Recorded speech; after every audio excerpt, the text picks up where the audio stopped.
Hi, I'm Stephanie Shelton, and this is Conversations on Health, How We Get There, episode 19. I think we all learned a lot in episode 18 about Sweden's pioneering universal healthcare system. Most countries, except for the U.S., have some version of this, healthcare that's paid for by taxes and basically controlled by the government and essentially free at the point of use. But healthcare costs are skyrocketing everywhere, so now we're going to talk about how AI and other data-driven innovations may help Sweden and healthcare systems in general cope with the demographic changes and expensive medical breakthroughs that are already straining budgets. This is the second half of my discussion with Catharina Barkman of Sweden's Forum for Health Policy. It's a nonprofit independent think tank aiming to boost innovation and development in the healthcare system. Catharina has also held several top positions within the system itself in the region of Stockholm, which is the capital city of Sweden.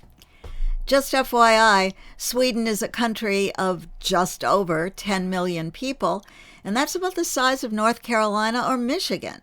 And if you recall, Catharina pointed out that it already has national online databases of all kinds, but as in the U.S., those data are not always accessible in a form that's helpful to those who need them.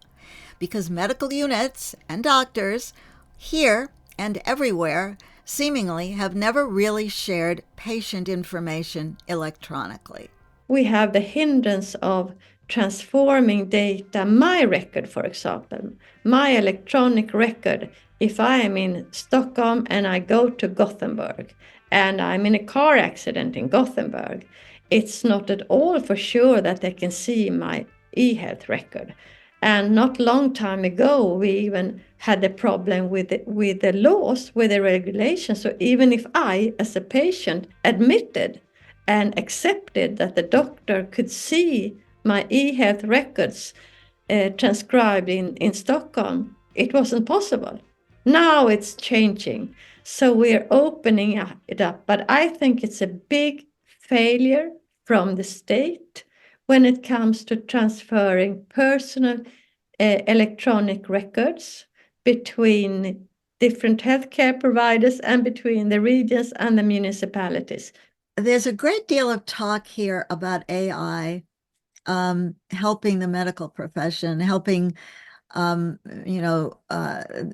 get us through drug trials faster, dealing with all the newer things coming along. But nobody yet seems to be saying how.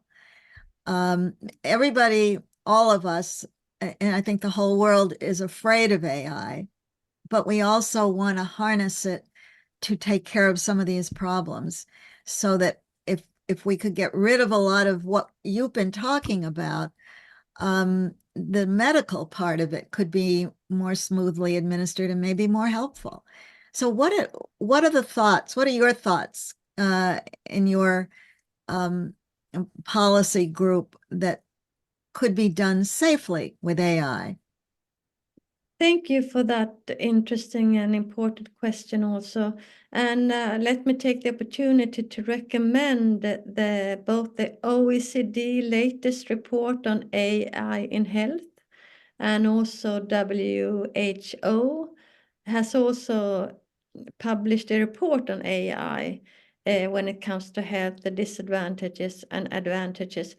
I myself and the Forum for Health Policy, we have written some policy reports on AI being something that we need to harness. And it's a great potential as long as you see the risks.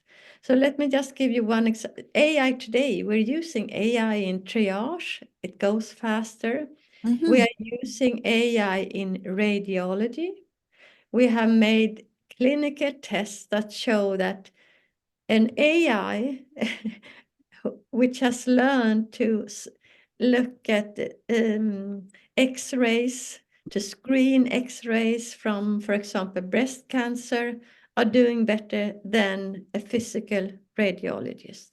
So we know it must be the same, because we did my last mammography. I opted into it, was a test at that point. The same thing.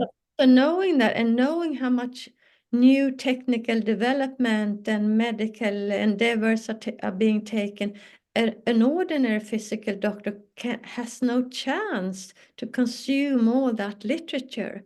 So that can also be an AI helper.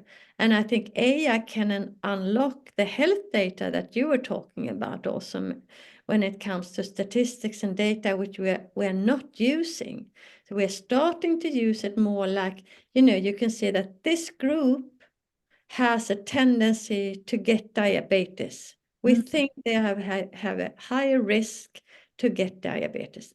If they know it, they can change their lifestyle early instead of going into hospital and consume a lot of healthcare. So the question how, I think, has not been penetrated enough. We have AI going on, coming step by step on online triage and some examples when it comes to new medical technical equipment and so on, X-ray, for example, and other highly advanced machines. But when it comes to the whole system, we're still taking steps forward. And you have the big issue of using the cloud, using platforms instead of 100 different apps, which is being just difficult and decreases equality and everything. So I cannot give you 100% recipe on how, but that we need to use it. Oh, yes, we definitely do. More. We do. We need it today. We use it today. We need to use it much more. And AI, in a sense, can also strengthen integrity when it comes to IT, making sure that you can blockade people who try to get into different systems and so on.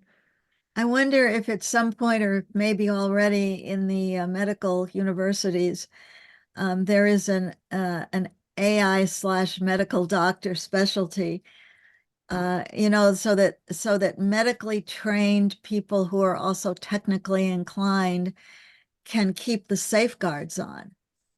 That's a very good comment, Stephanie. I talk to young doctors who are training to become doctors, and one of them told me that on one of the lessons, when an experienced doctor came to have a lesson or a lecture, he said that, beware of healthcare online. Just beware. It's not good. Never do it. Digital healthcare is horrible. And this is a young doctor used to digitalization, iPhone, etc. And tomorrow we are publishing an article by another young doctor actually asking for the things you say now. They are asking for more information in the education today, in the doctor's program to become a physician. More information and learning about AI, learning about the technique, what you should worry about, what are the advances, how you can react yourself, and be making sure that you scrutinize the source, etc. So that's a key point you're raising, and I think it's extremely important because AI is here. So we have to educate our future physicians and not only listen experienced ones, they are good, we need them, but we have new ways of working now.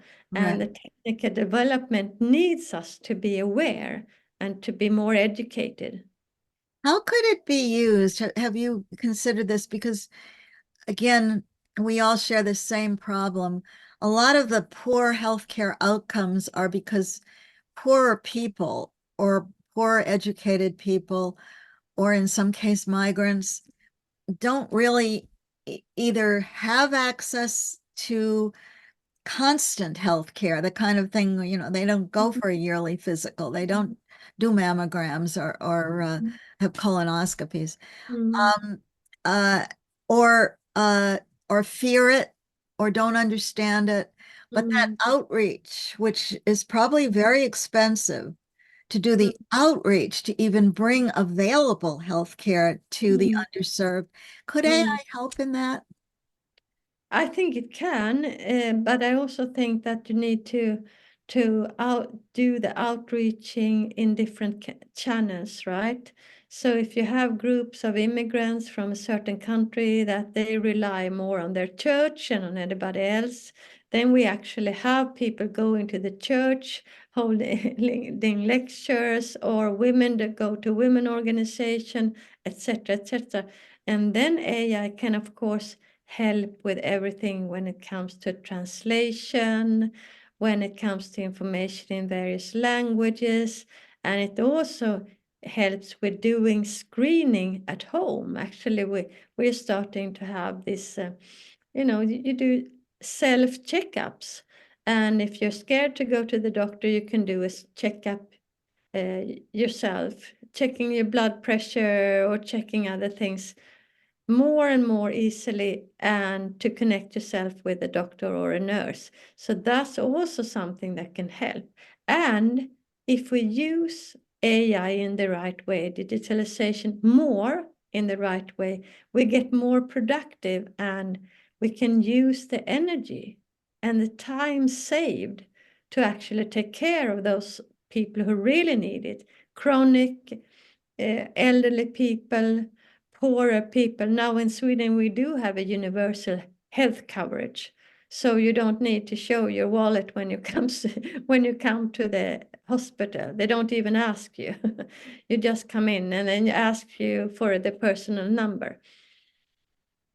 I had this is, maybe 20 years ago, but my husband and I went to Iceland before it had been discovered.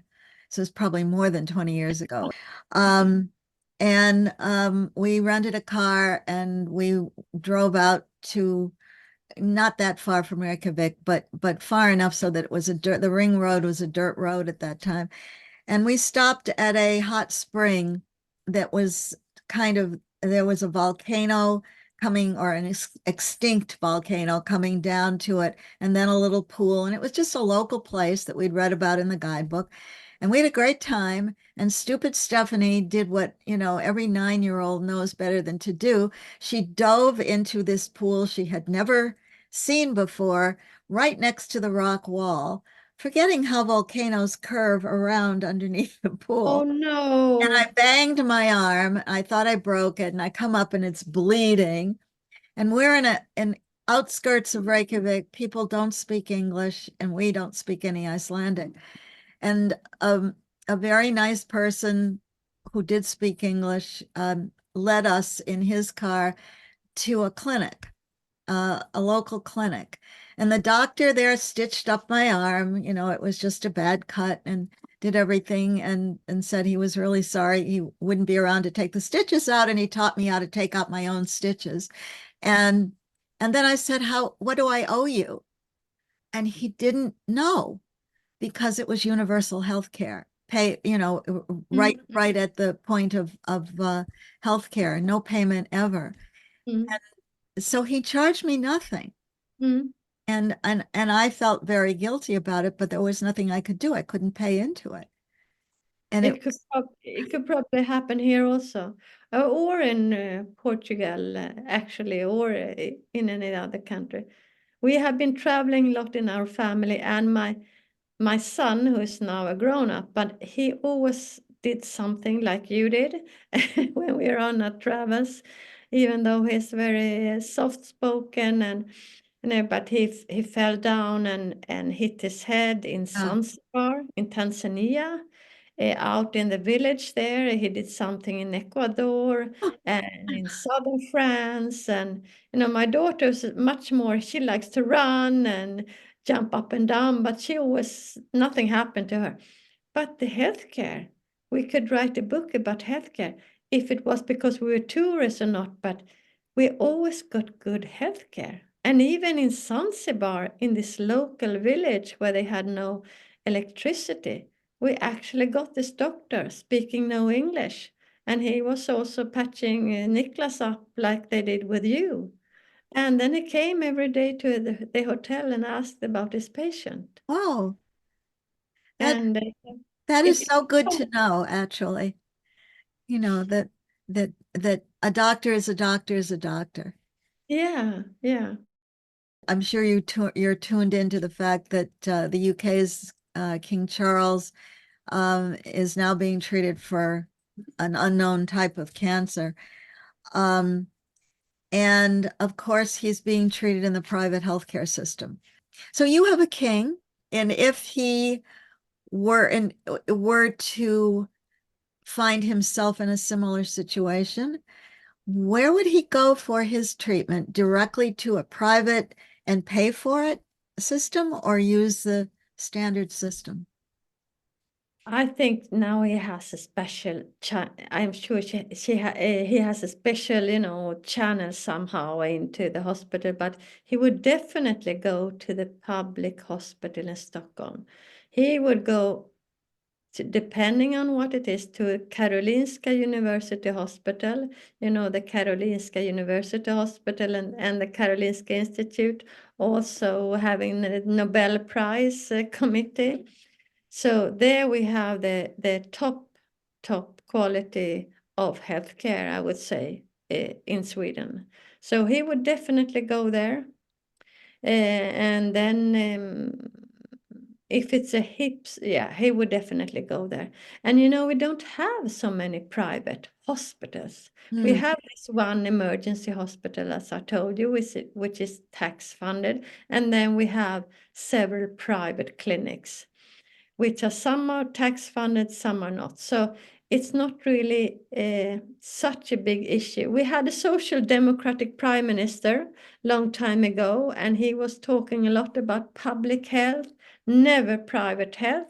And then he needed to do a hip replacement. Guess where he went? To a private hospital or a private clinic.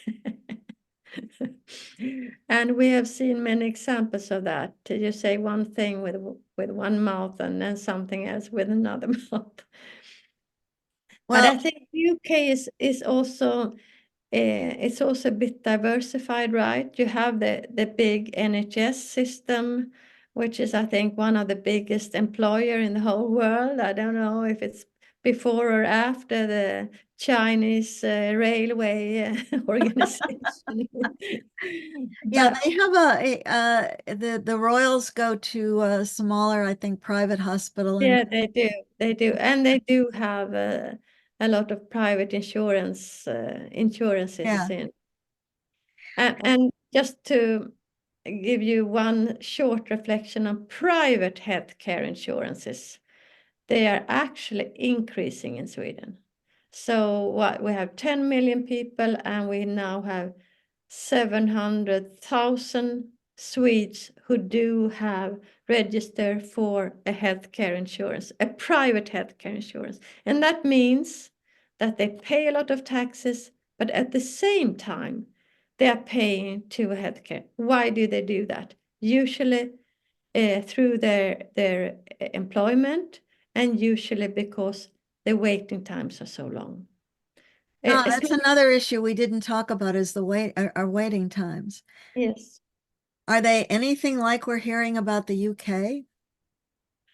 Depending on what diagnosis we have and or what surgery we have, but some of the waiting times are extremely long. In some regions, you wait for 1 year or 2 years for surgery. In another one, perhaps you only need to wait for 5, 6 months. But we do have a law saying that there are specific times you maximum should wait. And I would say that we have unlawfully long waiting times. Now NHS is in a chaos, as usual, I would say. It does seem when you look at the NHS that it's heading toward collapse if they don't do something. I mean, even the Prime Minister admitted this past week that some people who were waiting for cancer treatments had died in the interim while Yeah, they waited, yeah. which is just unbelievable. It's unbelievable when they also pay so much to the Yeah. healthcare system, and it's horrible. And we do have long waiting times. I don't know compared to the UK, but I'm sure we have in some areas perhaps longer, in some shorter. So, so let's talk about as a kind of a wrap up now. Um, we started off talking about that the system itself is getting more expensive as the cost of treatments rise, as the demographics change, um, uh, and as medications themselves become more miraculous but more expensive along with it. In the beginning, yeah, in the beginning they are In the expensive. beginning. How are Mm. you in Sweden? I mean, it isn't even a future thing. It's here. How Mm. are you dealing with this? Where do you get the money? That's the basic question. Yeah, and that's also a very good wrap-up question. So let me just also summarize some thoughts. We need to use new tools. We need to use digitalization. We need to use AI. We need to lower the burden of administration. We need to change some of the education and so on and so forth. But your question is, how do we do it? Well, I Right. would say partly, but only partly. Take the IT, for example, as the infrastructure where we have a long way to go. And I would say that having the politicians so near in the governance of healthcare, it's not always an advantage. You need to have a professional governance, follow up, and evaluation. So when we look at other systems, we look a bit at the Netherlands, for example. They also have good quality measurement performance results. They also pay a little less to healthcare. They don't have that long accessibility waiting lines. Are they better or not? I can't answer that, but it's interesting that they have insurance companies that do take responsibility for the governance part. And perhaps there is some competition between these insurance companies, meaning that they have to make sure that they have good working methods and low administration and so on and so forth. So, but what the politicians are thinking about here is, should it all be state-owned or state-governed? Or should we keep it on a regional level? That's a big issue being debated now, and that there's a big committee dealing with this. And I think if you would ask me, I would say that some parts could be governed much more stricter from on a national level, like the IT infrastructure, or when it comes to some medication, pharmaceutical issues, perhaps more than we do today. But we still need some competition. Now, I think the regions, they haven't succeeded in being efficient. Some have actually have had continuous problems with inefficiency. Some are very small, so you can argue that should a small region actually take care of providing healthcare to Yeah. that small? So it's a good question. We try to deal with it in different ways. I wouldn't say that we are totally successful, but we're working on it. And my personal view is to make more professional guidance and a bit wider gap between politicians and the healthcare governance, if you understand what I mean. Um, do you ever see yourself? I mean, my sense of as an American about Sweden is that it's a much more egalitarian country Mm, than ours is. That there mm, aren't these huge differences in income and education, and you know, it's a fairer country mm, than ours in that sense. mm, Yet you have um a beginnings or an enlargement of the private healthcare system in a sense for those people who can afford private insurance and to pay twice. Do you see yourself and is it something that Sweden wants to guard against moving toward a two-tier system? Because it does appear to be happening that way in the UK. yeah. If you ask any politician from the right to the left, they would say, we want to guard ourselves against that. we want to have a lot of focus on equal healthcare access, equal healthcare provision. And I think it's extremely important to have equal but good healthcare. So you shouldn't use the word egalitarian as a word to say that everything has to be exactly the same for everyone. That is also a hinder a bit when it comes to creativity and development and innovation and so on and so forth. So I would say, yes, it's extremely important that you have good healthcare for everyone. If a tax-funded system is the only way to reach that goal, I'm not at all sure of that. It all depends on how you set up the system, right? Even if you look at the Netherlands, even if you look at the States, somewhere you have the state controlling what to do. You have the laws, right? You have the directives from the government. So with that said, I think you can always complain on private healthcare, but it's private healthcare can be very good, but just make sure it's accessible to everybody. And if you take online healthcare, I read about Rwanda, Burundi, and they were connected to the online healthcare from the UK out in the countryside, out in the bush. Of course, they don't have the continuity as you were talking about, Yeah. but still they got advice. So I think using that to increase egalitarian healthcare is also a way forward.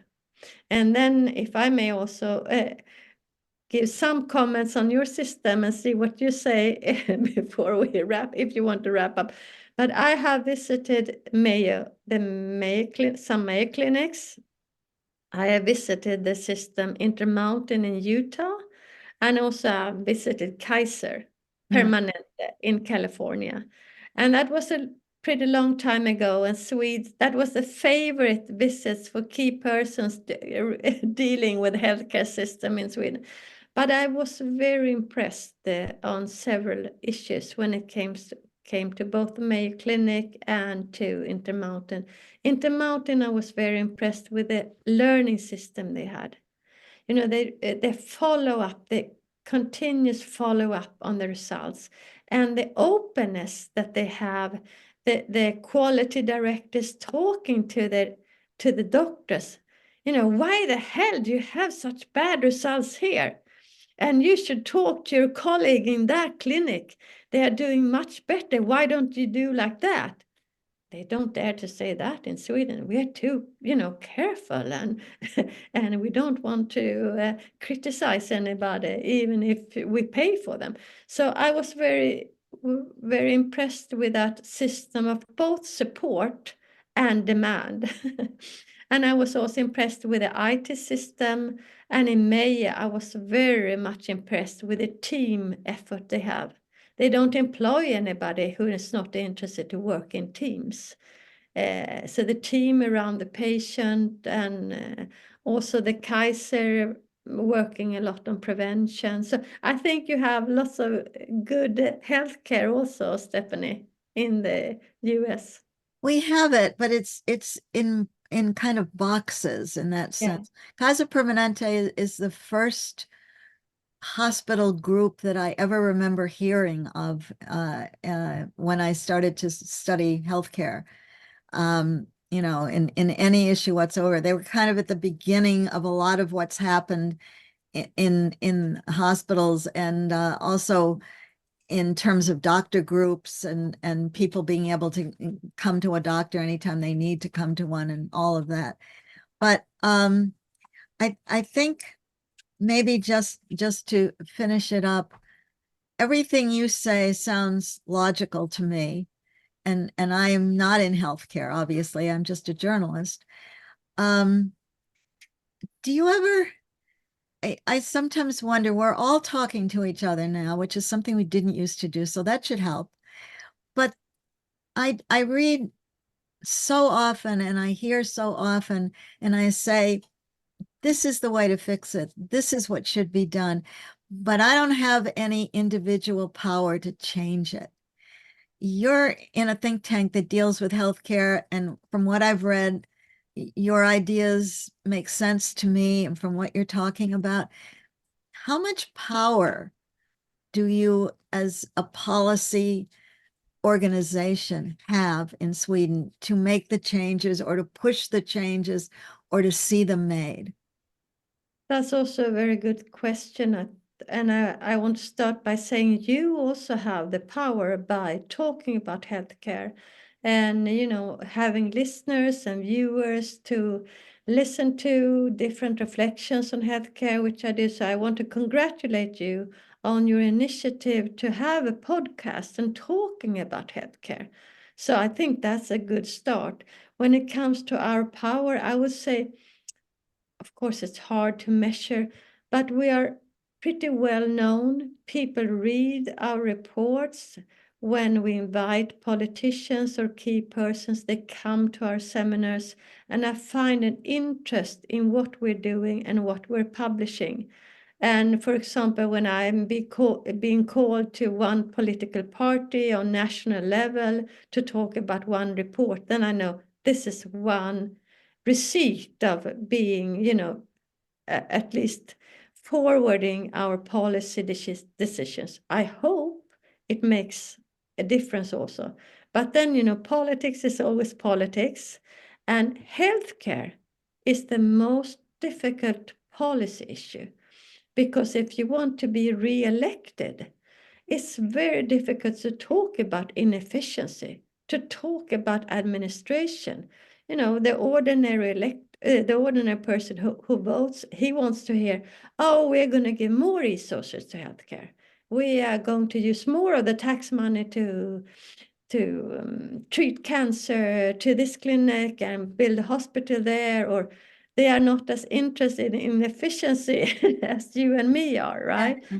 So conveying the message of that we have a big bureaucracy at the same time, I think it's extremely important for the politicians and policymakers to also convey that message and ask what can be done actually to increase efficiency. And I'm talking about quality and productivity and how to actually include patients in this and people who are studying the healthcare system like you are, and you have been around and you have been a journalist. So it's very, very good to keep pushing, pushing for change and improvement. Well, I think that's a good place, a hopeful place to end it on. Katharina, thank you so much for spending the time on the podcast. Thank you so much, and I'm honored to be part of it. So much to think about there. And just one more thing from Katharina, who points out that it would also help if reimbursement systems were based on health outcomes, thus paying doctors and hospitals to keep patients healthy. My thanks again to Catharina Barkman for such a detailed and interesting interview. Catharina heads Sweden's Forum for Health Policy, a nonprofit independent think tank aiming to boost innovation and development in the healthcare system. Now, how many people do you know who have atrial fibrillation, or AFib as most of us call it? One doctor told me recently it seems like half the people in his practice are walking in with it. Well, on episode 20, I'll be talking about AFib and other heart conditions and some of the very latest innovations in advanced cardiac care with Dr. Mohammed Ali Habibi of New Jersey's Valley Health System.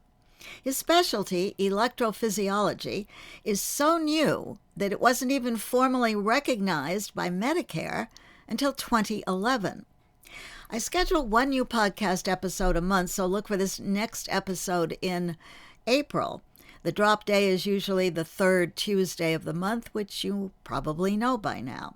Updates on my show notes podcast page, and I would really appreciate it if you would subscribe and, of course, share. We're on Apple, Google, Spotify, TuneIn, iHeart, Podchaser, and my host platform, the Podbeam app. The video version is on YouTube. Show notes and links on my website, www.stephanieshelton.com/conversations. If you like the podcast, it would really, really help a lot if you'd give us a rating or write a review wherever you listen or watch your podcast. I'm Stephanie Shelton, and until I see you again, please take care of yourself and all those you love. Conversations on Health, How We Get There is produced and edited by Frank Harold. Research assistance from Dr. Richard Saltman, Professor Emeritus of Health Policy and Management, Rollins School of Public Health at Emory University in Atlanta.